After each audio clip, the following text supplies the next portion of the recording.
both the Old and the New Testament teach us that judgment is certain. Jesus spoke of judgment as much as he did of God's mercy and salvation. So for those who take Scripture seriously, judgment is an established reality.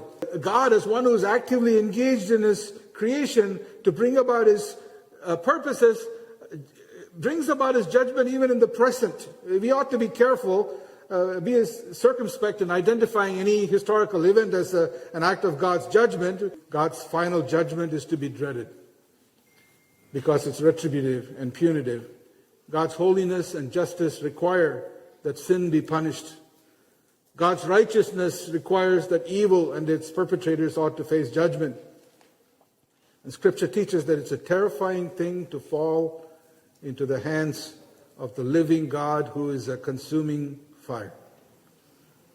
It's only when we recognize the destruction that is wrought by sin on creation, on our lives, that we begin to see the necessity of judgment.